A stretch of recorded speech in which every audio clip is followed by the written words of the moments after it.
what about the women? Something today put me in mind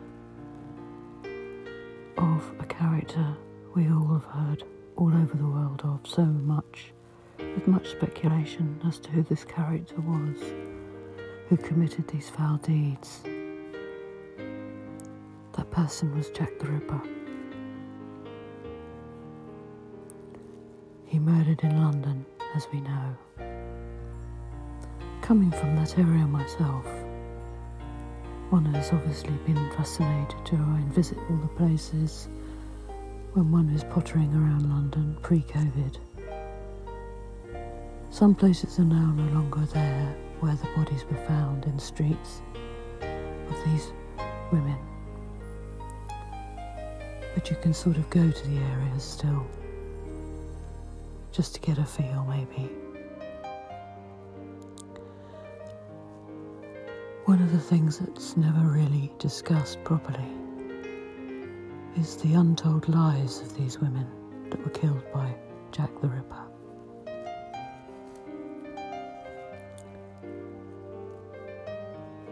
Late last year, I began to read a fascinating book by a lady called Hallie Rubenhold, entitled The Five, The Untold Lives of the Women Killed by Jack the Ripper.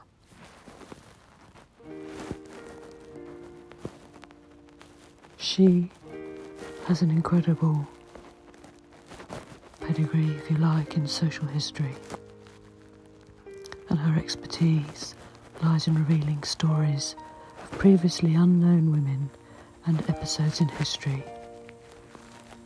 And by using a wealth of formerly unseen archive material and a full historical context to the victims' lives, her book changes the narrative of these murders forever. It is worth a read, and I will put the link to her book in the description, because there are so many women throughout history who get not much publicity, or they get the wrong publicity, or they get labelled. And some of these five became the way they were, or circumstances changed for them. These were different times, but were all labelled prostitutes. Personally, I don't have a problem with it, but obviously many use it derogatory. But it's often, and as it was then, a way for women who are literally without anything, without family, without home, a way of trying to earn some money just to eat.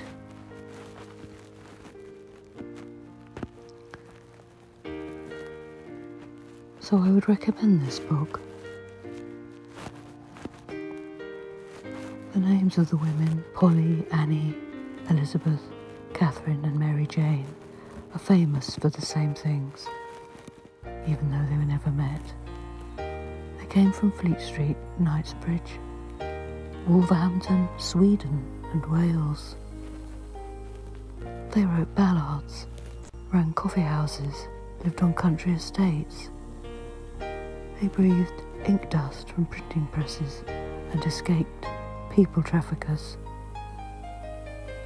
What they had in common was the year of their murders, 1888, and the murderer was never identified, but the name created him by the press has become far more famous than any of these five women.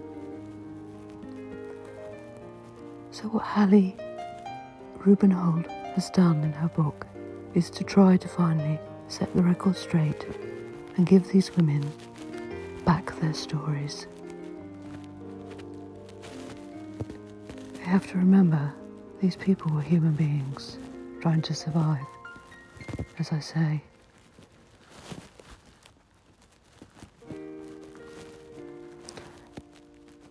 There's a quote that says, "I write for those women who do not speak, for those who do not have a voice because they were so terrified, because we are taught to respect fear more than ourselves. We've been taught that silence would save us, but it won't. Audre Lorde. So, if anyone is interested in hearing about the untold stories in an abridged version, with the help of this book that I have read on these women and what they were really like, who they were growing up from childhood to their deaths, I will be very happy, not happy, but willing to try and do brief histories on these women, one by one. That's what's important. The sensationalism of Jack the Ripper, I understand it, but we must never forget the victims. We say this now, more than ever, online and everywhere. We must never forget the victims. The victims, his stories must come first. Yes, we want to know the psychology of killers, serial killers, or whatever. That's human nature, and also helps psychology when it comes to murder and crime. But these were women, these were people. They had children, they had lives, and they had fascinating lives. Thank you.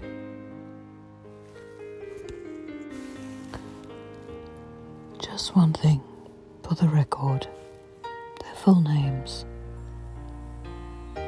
were Mary Nichols, buried in City of London Cemetery; Annie Chapman, buried Manor Park Cemetery; Elizabeth Stride, East London Cemetery; Catherine Eddowes, buried City of London Cemetery; and Mary Kelly, buried St Patrick's Cemetery.